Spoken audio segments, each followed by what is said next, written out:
चलिए सीधे मुद्दे पर आते हैं।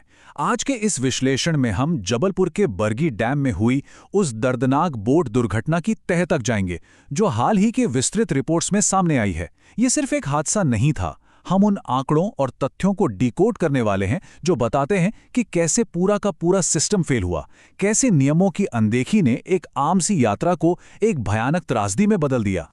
इस पूरी रिपोर्ट में जो सबसे झकझोर देने वाला हिस्सा है ना, वो है पानी के भीतर का एक बेहद मार्मिक दृश्य।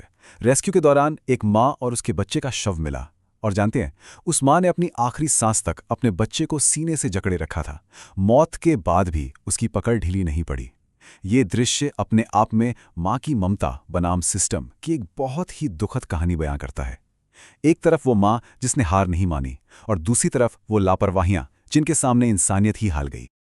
अब यहाँ जो बात सबसे ज्यादा हैरान करती है वो ये है कि उस माँ ने लाल रंग की लाइफ जैकेट पहन रखी थी। जी हाँ, एक लाइफ जैकेट जिसका तो काम ही होता है इंसान को डूबने से बचाना, राइट? लेकिन फिर भी वो डूब गई। ये एक बहुत ही बुनियादी और परेशान करने वाला सवाल खड़ा करता है कि आखिर एक सर्टिफाइड सेफ्टी इक्विपमेंट के होते हुए भी दो जानें एक साथ कैसे चली गई? कैसे हुआ ये सब? इस सवाल का जवाब हमें उस दिन के घटनाक्रम में मिलता है। गुरुवार शाम के करीब 5 बज रहे थे। पानी बिल्कुल शांत था, लेकिन फिर अचानक मौसम ने पलटी मारी।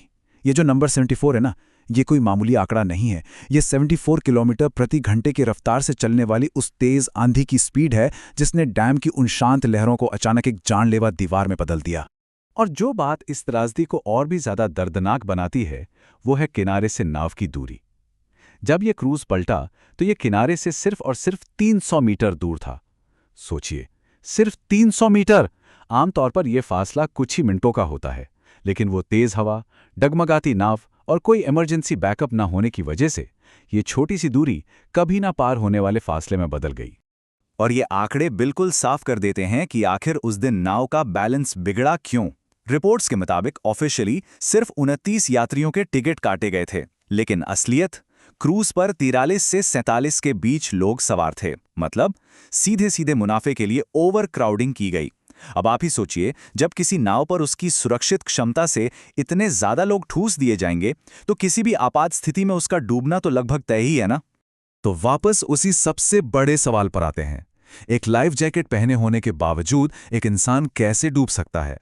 सोर्स मटेरियल जब इसकी गहराई में जाता है तो जो तथ्य सामने आते हैं वो सच में चौंकाने वाले हैं। यह सिर्फ एक हादसा नहीं है, इसके पीछे पूरा का पूरा फिजिक्स और सेफ्टी इक्विपमेंट का गलत इस्तेमाल छिपा है। आइए इसे थोड़ा और बारीकी से समझते हैं। रिपोर्ट इस लाइफ जैकेट के फेल होने के पीछे का विज्ञान बहुत ही तार्किक ढंग से समझाती है। देखिए, एक लाइफ जैकेट बिल्कुल हवा से भरे गुब्बारे की तरह काम करती है, लेकिन इस केस में हुआ क्या? जैकेट की क्षमता से दोगुना वजन उस पर डाल दिया गया, क्योंकि माँ और बच्चे दोनों का भार उसी एक जैकेट पर था। और जब डूबने का खतरा सामने आया तो जाहिर है घबराहट में डूबते हुए बच्चे ने मां को नीचे की तरफ खींचा होगा। इस एक्स्ट्रा वजन और पानी के अंदर के संघर्ष ने जैकेट की बॉयंसी यानी तैरने की क्षमता को पूरी तरह खत्म कर दिया, और वही लाइफ जैकेट एक डूबते हुए पत्थर में बदल गई। और ये समझना बहुत जरूरी है कि ये कोई टेक्निकल फॉल्ट नहीं था, जैकेट खराब नहीं थी। रिपोर्ट साफ बताती है कि ये लालच और बुनियादी संसाधनों की कमी से हुई एक भयंकर मानवीय भूल थी। नाव पर एक्स्ट्रा लाइफ जैकेट्स थे ही नहीं, बच्चों के लिए तो बिल्कुल भी नहीं। मजबूरी में एक माँ और बच्चे को एक ही जैकेट शेयर करनी पड़ी, ऊपर से ओवरक्राउडिंग। इस तरह के जो घातक समझौते होते हैं ना, वो किसी भी सेफ्टी इक्विपमेंट को पूरी तरह से बेअसर कर देते हैं। इस गंभीर लापरवाही को हम रिपोर्ट के आधार पर 4 साफ हिस्सों में बांटकर देख सकते हैं।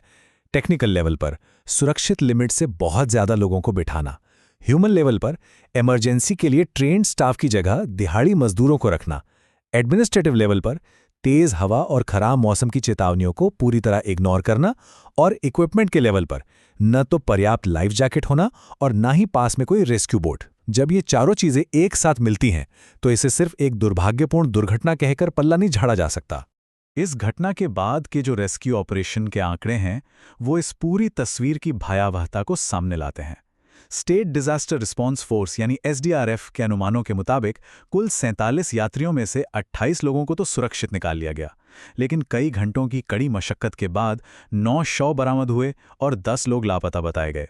खराब मौसम और रात के अंधेरे ने इस बचाव कार्य को और भी मुश्किल बना दिया था। ये डेटा हमें बताता है कि इस लापरवाही की कीमत कितनी बड़ी थी। रिपोर्ट एक और बहुत ही चौंकाने वाला खुलासा करती है। नाव चलाने वाला स्टाफ इमरजेंसी के लिए बिल्कुल भी ट्रेन नहीं था। प्रोफेशनल लाइफ गार्ड्स की जगह वहां दिहाड़ी मजदूरों को काम पर रखा गया था, जिन्हें ऐसी खतरनाक परिस्थितियों की कोई समझ नहीं थी। नतीजा, जब नाव का बैलेंस बिगड़ा और आंधी आई तो यात्रियों को बचाने के बजाय ये अप्रशिक्षित कर्मचारी खुद ही घबरा गए। सोचिए, अगर वहां ट्रेंड प्रोफेशनल स्टाफ होता तो शायद इतनी जानें नहीं जाती। तो यहाँ सबसे अहम बिंदु ये है कि ऐसे कई सेफ्टी प्रोटोकॉल थे जो अगर अपनी जगह पर होते तो इस आपदा को आसानी से रोका जा सकता था। पास में कोई इमरजेंसी लाइफ गार्ड बोर्ड तैनात नहीं थी। खराब मौसम की वार्निंग को किनारे कर दिया गया। नाव के फिटनेस सर्टिफिकेट या तो पुराने थे या फिर चेकिंग को ही बाईपास कर दिया गया था। और सबसे बड़ी बात, सिर्फ कुछ पैसों के फायदे के लिए चेक पॉइंट्स पर सुरक्षा नियमों की धज्जियां उड़ा दी गई। ये सब वो कदम थे जिन्हें अगर उठाया जाता तो आज शायद हम इस त्रासदी पर चर्चा नहीं कर रहे होते। इस पूरे विश्लेषण से जो सबसे बड़ी और कड़वी सच्चाई निकल कर आती है वो इस एक लाइन में सिमटी हुई है। जब सुरक्षा मानक केवल कागजां पर मौजूद होते हैं तो आम नागरिक को उसकी कीमत अपनी जान देकर चुकानी पड़ती है। ये बिल्कुल सच है। प्रशासनिक कागजी कार्रवाई, बड़ी बड़ी कमेटियां और सैद्धांतिक सुरक्षा उपाय तब तक पूरी तरह से खोखले हैं जब तक कि उन्हें जमीन पर सख्ती से लागू न किया जाए। यह घटना इसी कड़वी सच्चाई का एक जीता जागता सबूत है। अंत में ये पूरा विश्लेषण हम सभी के सामने एक बहुत ही बड़ा और चुभने वाला सवाल छोड़ जाता है। क्या इतनी बड़ी कीमत चुकाने के बाद वास्तव में नियम कड़े होंगे और किसी की असली जवाबदेही तय की जाएगी? क्या सिस्टम में कोई ऐसा बदलाव आएगा जिससे भविष्य में ऐसी त्रासदियां दोबारा ना हों? या फिर अगली बार जब कोई क्रूज पर जाएगा तो उसकी सुरक्षा भी सिर्फ कागजों तक ही सीमित रहेगी? इस गहरे सवाल के साथ हम आज का ये विश्लेषण यहीं खत्म करते हैं। इस अहम मुद्दे को हमारे साथ समझने के लिए बहुत बहुत शुक्रिया।